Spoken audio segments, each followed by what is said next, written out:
తెలంగాణ రాష్ట్ర ఆవిర్భావ దశాబ్ది ఉత్సవాలను పురస్కరించుకొని బీఆర్ఎస్ పార్టీ జిల్లా అధ్యక్షులు సంగారెడ్డి ఎమ్మెల్యే చింతా ప్రభాకర్ ఆధ్వర్యంలో ZP chairman Manjushree Jaipal Reddy, Zaheerabad MLA Manik Rao, Andole మాజీ ఎమ్మెల్యే క్రాంతి కిరణ్ బీఆర్ఎస్ శ్రేణులతో కలిసి సంగారెడ్డి జిల్లా ప్రభుత్వ ఆసుపత్రిలో పండ్లు, బ్రెడ్ పంపిణీ కార్యక్రమం నిర్వహించారు. అనంతరం కలెక్టరేట్ ఎదురుగా ఉన్న తెలంగాణ తల్లి విగ్రహానికి పూలమాల వేసి ఘన నివాళులు అర్పించారు. అనంతరం కందిలోని సంగారెడ్డి బీఆర్ఎస్ పార్టీ జిల్లా కార్యాలయంలో జాతీయ జెండా మరియు బీఆర్ఎస్ పార్టీ జెండా ఆవిష్కరించి తెలంగాణ తల్లి విగ్రహానికి పూలమాలలు వేశారు. ఈ సందర్భంగా తెలంగాణ తొలి దశ ఉద్యమకారులకు ఘనంగా సన్మానించారు. అనంతరం మాజీ మంత్రి సిద్దిపేట ఎమ్మెల్యే హరీష్ రావు పుట్టినరోజు సందర్భంగా బీఆర్ఎస్ శ్రేణులతో కలిసి కేక్ కట్ చేసి సంబరాలు నిర్వహించారు.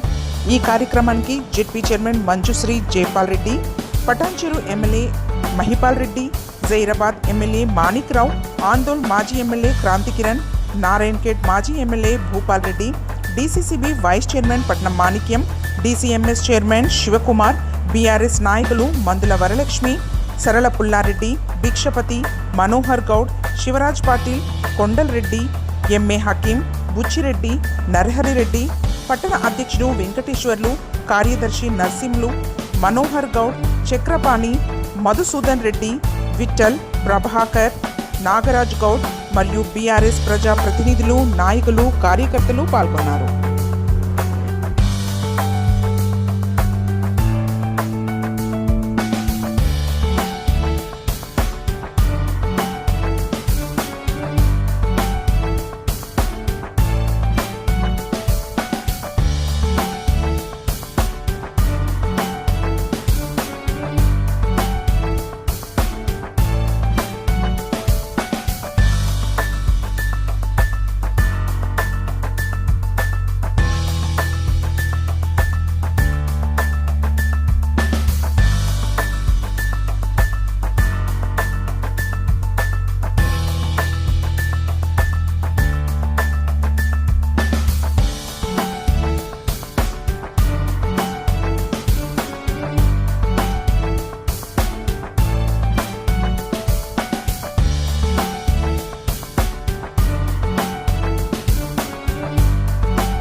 ఈరోజు మనం 10 సంవత్సరాలు ఈ వసంతం జరుపుకుంటున్న సందర్భంగా మరి తెలంగాణ కోసం తెలంగాణ రావాలి, మన నీళ్లు, నిధులు, నియామకాలు ఈ దీంట్లో మనకు అన్యాయం జరుగుతున్న ఉద్దేశంతో మరి కేసీఆర్ గారు ఆనాడు మొక్కవోని ధైర్యంతో పిడికెన్ మందితో ఈ మహాప్రస్థానాన్ని ప్రారంభించి తెలంగాణ కోసం ఎంతో మంది త్యాగం చేసినటువంటి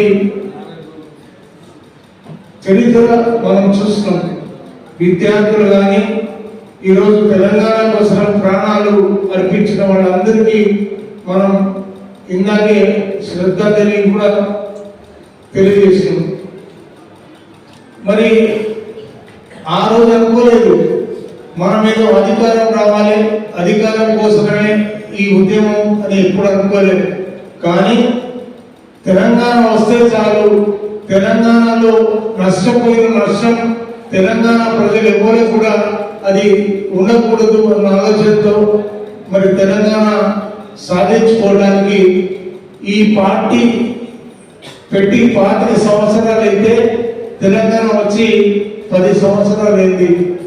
మరి 10 సంవత్సరాల క్రితం మనం తెలంగాణ సాధించుకున్న తర్వాత అధికారాన్ని ప్రజలు మనకి ఇస్తే మరి కేసీఆర్ గారి సుపరిపాలనలో ఈ రాష్ట్రం దేశానికే కాదు ప్రపంచంలో ఉన్న దేశాలన్నీ ఈ రాష్ట్రాన్ని గుర్తించే స్థాయికి కేసీఆర్ గారు తీసుకెళ్ళారు.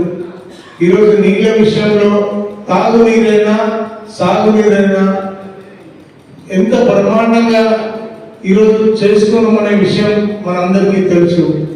అదే కాకుండా మరి కరెంటు విషయంలో చాలా కష్టాలు పడుతున్నటువంటి సందర్భం మనం చూస్తున్నాం. 10 సంవత్సరాల్లో మరి నిరంతరాయంగా కరెంట్ వస్తే మరి ఈరోజు ఈ పాలకులు మరి దాన్ని మళ్ళా పూర్వభావాన్ని కల్పిస్తున్నటువంటి పరిస్థితి. మరి సంక్షేమం అయితే ఈ దేశానికి ఆదర్శం. మరి మనం ఈరోజు గ్రామాలు పట్టణాలకు సంబంధించిన ప్రగతి విషయంలో కూడా దేశానికి ఆదర్శంగా ఈరోజు జాతీయ స్థాయిలో ఎన్ని అవార్డు తీసుకున్నామో మనందరికీ తెలుసు. మరి అంత మంచి సుపరిపాలన ఉంటే ఇందాక పెద్దలందరూ చెప్పిండ్రు. ఈరోజు మార్పు కోరిండ్రు. మార్పు ఎట్లా కోరిండ్రు? ఎలక్షన్లు వచ్చినాయి, సార్వత్రిక ఎన్నికలు. ఆ ఎన్నికల్లో నోటికి వచ్చిందల్లా వాళ్ళు చెప్పుకుంటా వెళ్ళిండ్రు. నోటికి వచ్చిందల్లా ఎట్లయితే మనం తెలంగాణకు వచ్చిన మొక్కని బండ ఎట్లయితే రాయలేదు అన్నట్టుగా వాళ్ళు ఏది నోటికి వస్తేది మాట్లాడారు. ఒకటైతే ఏకంగా ఈరోజు 24 గంటలు కరెంట్ ఇస్తున్నారు కదా, మేము 48 గంటలు కరెంట్ ఇస్తామన్నారు. ప్రజలు నమ్మిరు. ₹1,00,000 రుణమాఫీ అంటే 2 లక్షలు ఇస్తామన్నారు. అన్ని డబ్బులు చేసి చెప్పారు. ప్రజలు నమ్మిరు. నమ్మి మోసపోయింది. ఈరోజు కేసీఆర్ గారి ప్రభుత్వం లేదంటే, ఈరోజు బీఆర్ఎస్ పాలన లేదంటే ప్రజలు నమ్మడంలో ఈరోజు నమ్ముతలేదు. ఈరోజు మళ్ళా తిరిగి మీరే రావాలని చెప్పి మొన్న ఎన్నికలు వస్తే ఆ ఎన్నికల్లో బ్రహ్మరథం వంటి మళ్ళా మీరే రావాలి అని చెప్పి సార్ను కోరాడు. మరి మనం అందరం కూడా ఈరోజు ఎంపీ ఎన్నికల్లో కష్టపడి పనిచేసినాం. కష్టపడి పనిచేసిన దాని రిజల్ట్ రేపు రాబోతున్నది.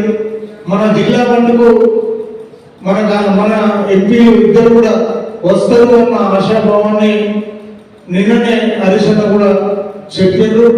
మనం మన కష్టాన్ని ఖచ్చితంగా నమ్ముకున్నాం కాబట్టి మనం ఈరోజు గెలుస్తామనే పూర్తి నమ్మకం మనకున్నది. ఆ శుభం మనం వినబోతా ఉన్నాం.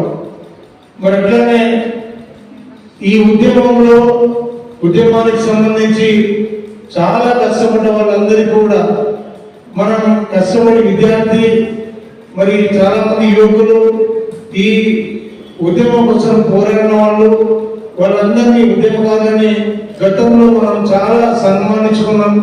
మరి వాళ్ళ కోసం ప్రాణాలు పోగొట్టుకున్న వాళ్ళకి 10 లక్షల రూపాయలు ఆ కుటుంబానికి ఇచ్చినాం. వాళ్ళ ఇంటికి ఉద్యోగం కూడా ఇవ్వడం జరిగింది. వాళ్ళని గౌరవించుకున్నాం. మరి అదే రకంగా ఈ ఉద్యమానికి సంబంధించి అన్ని రకాలుగా, ఎందుకంటే మన తెలంగాణ పత్రికలు కానీ తెలంగాణకు సంబంధించిన మీడియా ఎక్కువ లేకపోయినప్పటికీ ఈరోజు మన మీడియా మిత్రులు ప్రతిరోజు మనకు అన్ని రకాలుగా సహకరించి ఈరోజు మంచి ప్రజలందరూ కూడా గుర్తించుకున్నారు. మరి మనకి ఇంకా కూడా కేసీఆర్ గారు నిన్న మాట్లాడినప్పుడు ఆయన భరోసాని ఇస్తూ మరి నేనున్నా మీకోసం అని చెప్పి ఇప్పుడు రాబోతున్నటువంటి స్థానిక సంస్థల ఎన్నికలకు సంబంధించి కూడా హరిశన్న చాలా సందర్భాల్లో మరి అన్ని రకాలుగా మనకు భరోసాని ఇస్తూ నేనుంటా మంచి చెడు కొన్నింటికి అని చెప్పి వారు చెప్పడం కూడా జరిగింది. ఎంతో పోరాటం చేసి రాష్ట్రాన్ని తీసుకొచ్చింది. ఆ రాష్ట్రాన్ని ఏ విధంగా చక్కదిద్దాలి, ఏ ఆశలతో మనం ఈ రాష్ట్రాన్ని ఏర్పాటు చేస్తున్నామని మన మాజీ ముఖ్యమంత్రి గారు కేసీఆర్ గారు ఒక పద్ధతి, ఒక ప్లాన్ ప్రకారం దాన్ని చక్కదిద్దుతూ రాష్ట్రాన్ని అభివృద్ధి దిశగా తీసుకెళ్ళిందో అదంతా మనకు తెలిసిన విషయం. మన గ్రామాలు ఏ విధంగా ఉండేది, ఈరోజు ఏ పరిస్థితిలో ఉన్నాయి, ఏ పరిస్థితికి మనం తీసుకురాగలిగినాము, ఆంధ్ర పాలన నుండి మన గ్రామాలను ఎలా కాపాడుకున్నాం, మన తెలంగాణ రాష్ట్రాన్ని రాష్ట్రాన్ని ఎలా కాపాడుతున్నామన్నది మనం అందరము చాలా చక్కగా ఎంత చక్కగా చదువుతున్నామో మనందరికీ తెలిసిన విషయం. ఆ గ్రామాలని ఆ ప్రజల్ని మళ్ళీ మనం కాపాడుకోవాలి. 10 సంవత్సరాలు అభివృద్ధిలో ఎలా ఉంటుందో ఇక ముందు కూడా ఆ విధంగానే ఉండాలంటే రేపు మనకు లోకల్ బాడీస్ ప్రతి గ్రామ సర్పంచ్గా మనం వచ్చే విధంగా మనం కృషి చేయాలి. ఎందుకంటే పాత పరిపాలన కాంగ్రెస్ పరిపాలన మనము కూడా ఉన్న కష్టాలన్నీ చూసిన వాళ్ళని నిర్లక్ష్యవస్థలతో ఇసుకలతో ప్రాణ త్యాగాలతో మన తెలంగాణ రాష్ట్రం ఏ విధంగా ఉంది అన్ని కష్టాలు చూసిన వాళ్ళము. ప్రతి ఇంట ఈరోజు తెలంగాణ రాష్ట్రం ఏర్పడిన తర్వాత ప్రతి ఇంట బిడ్డ చదువుకునే అవకాశం చేస్తున్నారు. అదొకసారి అవకాశం ఇద్దాం అన్నాము. ఏ విధంగానో ప్రజలు మన కాంగ్రెస్ వాళ్ళలో ఎందుకు, ఎందుకంటే గతాన్ని మర్చిపోయిన వాళ్ళు కనుక మళ్ళీ కాంగ్రెస్ ప్రభుత్వాన్ని తీసుకొచ్చింది. ఆ పొరపాటు మళ్ళీ జరగకుండా లోకల్ పార్టీస్లో మన వాటిని బలోపేతం చేసి మన రాష్ట్రాన్ని ఈ 60 సంవత్సరాల నుండి అప్పటి చెన్నారెడ్డి నుండి ఇప్పటి జయశంకర్ మన కేసీఆర్ గారి వరకు రాష్ట్రం కోసం పోరాడిన ప్రతి వ్యక్తిని మనం గౌరవించుకుంటూ మన రాష్ట్రాన్ని అభివృద్ధి వైపే తీసుకెళ్లే నాయకుల్ని మనం ముందుకు తీసుకోవాలి, వాళ్ళని గెలిపించుకోవాలనే ఆలోచనతో ఉంది. మన బీఆర్ఎస్ పార్టీని బలోపేతం చేయండి. ఈరోజు సంగారెడ్డి జిల్లా బీఆర్ఎస్ పార్టీ కార్యాలయంలో 10 సంవత్సరాలు పూర్తి చేసుకొని 11వ సంవత్సరంలో అడుగుపెడుతున్న సందర్భంగా మన తెలంగాణ ఆవిర్భావ ఉత్సవాల జరుపుకుంటున్న భాగంగా ఈరోజు ఈ కార్యక్రమానికి స్థానిక శాసనసభ్యులు ప్రభాకరన్న గారికి, మాణిక్రావు గారికి, జడ్పీ చైర్మన్ గారికి, భూపాలన్న గారికి, క్రాంతి గారికి, వేదికపై ఆశలైన ఎంపీపీలు, జడ్పీటీసీలు, వేదికపై ఆశలైన పెద్దలందరికీ, ఈ సభలో ఆశలైన ముఖ్య కార్యకర్తలకు, ముఖ్యులకు, పత్రికా సోదరులకు అందరికీ ధన్యవాదాలు తెలియజేస్తూ 3 రోజుల నుంచి తెలంగాణ ఆవిర్భావ దినోత్సవాలను సంబరాలు చేసుకుంటా ఉన్నాం. అందులో భాగంగా మాజీ మంత్రి, జిల్లా మంత్రి హరీష్ అన్న గారి జన్మదిన వేడుకలు ఇందులో కలిపి చాలా దెబ్బతిన్నాం. మనం తెలంగాణ వచ్చిన తర్వాతనే 10 సంవత్సరాల కాలంలోనే విపరీతమైనటువంటి ఒక డెవలప్ జరిగిందని మీ అందరికీ తెలియజేస్తా ఉన్నాం. ఎందుకంటే మన ప్రాంతంలో అపార్ట్మెంట్ కల్చర్స్ వచ్చినాయి, విల్లాస్ వచ్చినాయి, ప్రొఫెసర్స్ వచ్చారు, ఆర్మీలు వచ్చారు, కలెక్టర్లు, ఐఏఎస్లు, ఐపీఎస్లు, ఇంజనీర్లు, డాక్టర్స్ మన దగ్గర జాబ్ చేసుకుని హైదరాబాద్ ఉండేవారు. ఈరోజు మన ప్రాంతంలో నివసిస్తూ ఉన్నారు, మన ప్రాంతంలో ఉన్న భార్య పిల్లలతో వాళ్ళు ఉంటా ఉన్నారు. ఈరోజు ఆ విధంగా అభివృద్ధికి ఎక్కడికెక్కడో పోయింది మనకు. కాబట్టి ఈ 10 సంవత్సరాల కాలంలో జరిగిన అభివృద్ధిని కుంటుపడడానికి కారకులైన కాంగ్రెస్ కార్యకర్తలకు రేపు లోకల్ బాడీ ఎలక్షన్లో బుద్ధి చెప్పి మీరందరూ సర్పంచ్లు కావాలి, ఎంపీటీస్ కావాలి, ఎంపీపీలు కావాలి, జడ్పీటీస్ కావాలి, మీరందరూ ప్రజా ప్రతినిధులు కావాలని చెప్పి కోరుకుంటూ నాకు ఈ అవకాశం ఇచ్చినందుకు మీ అందరికీ ప్రత్యేకంగా ధన్యవాదాలు తెలియజేస్తూ ముగిస్తాను. Thank you. తెలంగాణ ఎందుకు వచ్చిందనేది కూడా ఒకసారి ఆలోచన. అంటే తెలంగాణ వాళ్ళకి అన్యాయం జరుగుతూ ఉన్నది. నిధులు అనే ఒక సమస్య పట్టుకుని మాజీ ముఖ్యమంత్రి గారు గతంలో చాలా మంది పోరాడు వాళ్ళు మద్దనంగా వచ్చి మన దగ్గర నుంచి కలిసిండు. ఆంధ్రప్రదేశ్ ఏర్పడింది. అప్పుడు ఈ నీళ్లు అనేది కూడా మనం గ్రోహం చేస్తుంది. ముఖ్యంగా మేము కొన్ని పాత నాగాలు నీళ్ళని మన దగ్గర నిలబట్టి, కానీ చిన్నతనం మనకి చెప్పినట్టు వాళ్ళు దొరకపోయారు. ఇది వాళ్ళు చేసిన అన్యాయం. అదేవిధంగా నిధుల విషయం కూడా మరి మీరు ఆలోచించాలి. ఎప్పుడు తుఫాను వచ్చినా ఏమొచ్చినా ఆంధ్రలో తుఫాను వచ్చేది, కానీ ఆ మన బడ్జెట్ అంతా కూడా వాళ్ళే మరి రెవెన్యూ మినిస్టర్ కానీ ముఖ్యమంత్రులు కానీ వాళ్ళే మినిస్టర్. కాబట్టి మన డబ్బంతా కూడా మనకు వచ్చే ఏదైతే 42% రాక అంతా అన్యాయం చేశారు. అలాగే నియామకాలు నిజంగా నియామకాలు అయితే చాలా దారుణంగా సెక్రటరియట్ అని చాలా మంది తెలుసుంటుంది జరిగింది. అందుకే వాళ్ళ ప్రభుత్వం రావడం జరిగింది. కానీ ఒకటి కూడా ఆలోచించాలి, తెలంగాణ రాకుంటే మన ముఖ్యమంత్రి మాజీ ముఖ్యమంత్రి గారు తెలంగాణ రాకుంటే మరి యొక్క రేవంత్ రెడ్డి సీఎం అయ్యేవాడా? మనం తెచ్చినదే కదా ఆయన వచ్చింది, మన వల్లే కదా వచ్చింది. కాబట్టి ఒకసారి ఆలోచించాలి.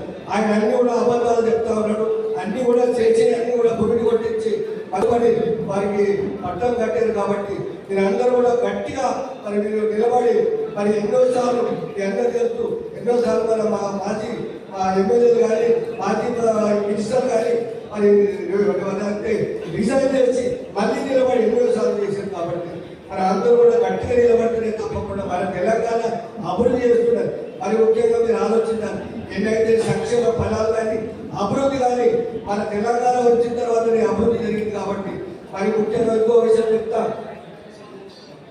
వచ్చి తెలంగాణ సాధనే లక్ష్యం అనేటటువంటి తెలంగాణ కోసమే ప్రాణ త్యాగం చేయడమే కాకుండా తెలంగాణ కోసమే బతికేటటువంటి వాళ్ళందరికీ కూడా మళ్ళొకసారి మనస్ఫూర్తిగా అభినందన తెలుపుకుంటూ అమరవీరులను ఈరోజు కార్యక్రమంలో ఆ రోజు తెలంగాణ కోసం పోరాడినటువంటి తెలంగాణ ఉద్యమకారులను కూడా సన్మానించుకోవడం మన ధర్మం. కాబట్టి సంగారెడ్డి నియోజకవర్గంలో కూడా 69 రైల్ స్టేషన్లు అమరులైనటువంటి తెలంగాణ అమరవీరులు, అంతేకాకుండా ఉద్యమంలో పాల్గొన్నటువంటి వాళ్ళని కూడా ఇక్కడికి పిలవడం జరిగింది. మొన్న జరిగినటువంటి మన 25 సంవత్సరాల ముందు మన ఆదినాయకుడు కేసీఆర్ పెట్టినటువంటి ఈ యొక్క ఉద్యమ పార్టీలో భాగం పంచుకొని అమరులైనటువంటి అమరవీరులే కాకుండా తెలంగాణ కోసం ఆర్గనైజేషన్ కృషి చేసినటువంటి తెలంగాణ వ్యాప్తంగా ఉన్నటువంటి వాళ్ళే కాకుండా ఈ నియోజకవర్గంలో ఉన్నటువంటి తెలంగాణ కోసం పనిచేసినటువంటి తెలంగాణ ఉద్యమకారులను కూడా మన వేదిక గౌరవించుకుంటుంది ఇప్పుడు. అంతేకాకుండా ఇంతకుముందు మాట్లాడినటువంటి వక్తలందరూ కూడా పార్టీ కష్టకాలంలో అని మాట్లాడారు. పార్టీ కష్టకాలంలో ఏం లేదు. మరి ఎవరికైనా కనిపిస్తే వాళ్ళకి కనిపిస్తాం అని ఇష్టం, మనం వేరేం చేస్తాం. పార్టీ కష్టకాలంలో నేనే లేదని చెప్తున్నాను. మన బస్ 1000 మంది ఉన్నారు మనకు బస్సులకు ఎదురికి పోతే అంటే పోతే 100 మంది పోతారు, ఇంకా 100 మంది పోతారు. మనం ఏం చేస్తాం? అందుకనే తెలంగాణ పార్టీ టీఆర్ఎస్ లో ఉన్నటువంటి ప్రతి ఒక్కరు కూడా ఛాలెంజింగ్ తోటి తెల్లారితేనే మళ్ళీ ఎలక్షన్స్ ఉన్నాయి. అవి మన ఎలక్షన్స్. మొన్నటిదాకా ఎవరి కోసమో పనిచేసినామని ఇష్టం లేకుండా పనిచేసిన వాళ్ళు ఉన్నారు, ఏం చేద్దాం పట్టారెడ్డిలు ఉన్నారు. కానీ ఇప్పుడు రేపు నీ పెళ్లి అయ్యేది ఉన్నది, నీ పెళ్లికి ఎట్లా నువ్వు చేసుకోవాలో నువ్వు ఆలోచన చేయాలి. ఏ ఊర్లైనా కానీ కాంగ్రెస్ వాళ్ళు సగం ఉంటే టీఆర్ఎస్ వాళ్ళు సగం ఉంటారు, టీఆర్ఎస్ వాళ్ళు సగం ఉంటే కాంగ్రెస్ వాళ్ళు సగం. అక్కడ 100 ఓట్లు లేకుంటే ఇక్కడ 100 ఓట్లు లేకుంటే ఇక్కడ ఎక్కుంటే అక్కడ ఎక్కువ. ఎవరి కోసం చేయకుండా మన కోసం మనమన్నా ఏ గ్రామంలో ఉన్నటువంటి వాళ్ళ నాయకులు ఆ వాళ్ళ గ్రామాలలో ఛాలెంజింగ్ తీసుకొని మన పార్టీ ప్రతిష్టను కాపాడుకోవడానికి తర్వాత వెళ్తే మనకు మనమే నిలదొక్కుకోవడానికి మనం కష్టం చేయాల్సినటువంటి సమయం ఆసన్నమైంది. ప్రభుత్వం కూలిపోయిందంటే పడిపోయిందంటే దానికి కారణం ఏదో మన మీద ప్రజలకున్న కోపం కాదు. ప్రజలకు ఆ కాంగ్రెస్ పార్టీ వాళ్ళు చూపెట్టిన అరచేత వైకుంఠం ఏదైతే ఉన్నదో ఆ అరచేత వైకుంఠానికి ఆకర్షితులై ఆ ఒక ఎలక్షన్ మాత్రం ఓటేషన్లు తప్పకుండా మనం పుంజుకుంటాము. మరి ప్రజలందరూ కూడా మనం కూడా ఉన్నారు. ఆ తర్వాత జరిగిన పరిణామాల్లో ఇప్పుడు కాంగ్రెస్ పార్టీ వాళ్ళు ఇచ్చిన మాటలు ఒక్కటి కూడా నిలబెట్టుకునే పరిస్థితులు లేవు. వాళ్ళు కేవలం ధనార్జనే ధ్యేయంగా గ్రామ స్థాయి నుంచి రాష్ట్ర స్థాయి దాకా నాయకులందరూ కూడా కమిషన్లకు మాత్రం ఎగబడ్డారు. వాళ్ళు మన బీఆర్ఎస్ పార్టీ ప్రభుత్వం కేసీఆర్ గారి నాయకత్వంలో చేసిన అభివృద్ధి వాళ్ళన్నింటినీ కూడా పొందుపరుచుకుంటూ మరి అభివృద్ధి ఇక్కడ బట్టి సంక్షేమ పథకాల విషయంలో కానీ రైతులకు చేయాల్సిన ఇవ్వాల్సిన పథకాలన్నీ కూడా సక్రమంగా ఇస్తలేదు కాబట్టి, కరెంటు సరిగ్గా ఇస్తలేదు కాబట్టి, మనం పెట్టిన మిషన్ భగీరథ నీళ్లు కూడా సప్లై చేయలేని పరిస్థితి ఉన్నారు. కాబట్టి ఇవన్నీ కూడా మనం ప్రజల దృష్టికి తీసుకెళ్లి మరి మన పార్టీని బలోపేతం చేసే పని మీరు కార్యకర్తలే పార్టీకి పట్టుకోవాలి. కాబట్టి మీరందరూ కూడా కష్టపడి పనిచేసి పార్టీని బలోపేతం చేయాలని చెప్పేసి మీ అందరికీ విజ్ఞప్తి చేస్తూ నాకు ఈ అవకాశం ఇచ్చిన పెద్దలు ప్రభాకరన్ గారికి ధన్యవాదాలు తెలుపుతూ సెలవు తీసుకుంటాను. ఈ సందర్భంగా శుభాకాంక్షలు తెలియజేసుకుంటూ మనందరం కూడా ఈనాడు వేదిక అధ్యక్షులు, మన పార్టీ అధ్యక్షులు, స్థానిక శాసనసభ్యులు చింతా ప్రభాకర్ గారికి, జైరాబాద్ ఎమ్మెల్యే మాణిక్రావు గారికి, అట్లాగే జడ్పీ చైర్పర్సన్ మంజుశ్రీ జయపారెడ్డి గారికి, ఆర్ఎంపేట్ మాజీ ఎమ్మెల్యే భూపారెడ్డి గారికి, అట్లాగే ఎస్ఎంఏ చైర్మన్ శివకుమార్ గారికి, ఇంకా చాలా మంది జడ్పీటీసీలు, ఆర్ఎంపేట్ గారికి, జడ్పీటీసీలు, ఎంపీపీలు, వివిధ మండల అధ్యక్షులు అందరికీ, జిల్లాలో వచ్చిన నాయకులందరికీ, పత్రికలందరూ కూడా నేను జై తెలంగాణ శుభాకాంక్షలు తెలియజేసుకుంటూ ఈరోజు దశాబ్దోత్సవాల ముగింపు, ఒక మనందరం కూడా తెలంగాణ పునర్నిర్మాణంలో, తెలంగాణ ఉద్యమంలో ఉండడం ముఖ్యమైతే ఆ పునర్నిర్మాణంలో కూడా మనందరం ఉన్నది కూడా మనందరి జీవితాలు కూడా మనం ధన్యమైన చెప్పుకోవచ్చు. ఎందుకంటే ఉద్యమం చేసి అదే ఉద్యమం అధికారంలోకి వచ్చి ఆ ప్రజల ఆకాంక్షల్ని నెరవేర్చిన పార్టీ బహుశా ప్రపంచంలో బీఆర్ఎస్ పార్టీ ఒకటే అయి ఉంటుంది అనుకుంటున్నాను. నిరాశలో మన పార్టీ అధికారం లేదని చెప్పు, మనం ఓడిపోయినామని చెప్పు, ఎక్కడ కూడా నిరాశ చెందకుండా తప్పకుండా కేసీఆర్ గారి నాయకత్వంలో మళ్ళీ పోరాటం చేయాలి. గత 10 ఏళ్ల కాలంలో కేసీఆర్ గారు ఏదైతే అమలు చేసిందో వాటిని మనం ఓటు రూపంలో బీఆర్ఎస్ పార్టీకి అనుగుణంగా చేసుకోవాల్సిన అవసరం ఉన్నది. మన ఎలక్షన్ జరిగి చాలా బ్రహ్మాండంగా పనిచేశారు. మేము చూసాం, చాలా నియోజకవర్గాలు చూసాం. ఎమ్మెల్యే ఎలక్షన్ కంటే కూడా చాలా బాగా దానికి కట్టుబడి ఉండాల్సిందే. తప్పకుండా దానికి అనుగుణంగానే మనందరం భవిష్యత్ కార్యాచరణ నిర్ణయించుకుందామని చెప్పి నేను మీ అందరికీ తెలియజేసుకుంటూ ఈ రోజు పార్టీ కార్యాలయంలో జెండావిష్కరణ కార్యక్రమం చేసేందుకు, ఈ కార్యక్రమంలో పాల్గొన్నందుకు నేను కూడా ధన్యవాదాలు తెలియజేసుకుంటూ ఇక్కడ పాల్గొన్న ప్రతి నాయకుడికి, కార్యకర్తలందరికీ కూడా నేను అభినందన తెలియజేస్తున్నాను. జై Telangana. Thanks for watching NV News. Please like, share, and don't forget to comment. Please subscribe our channel and press bell icon.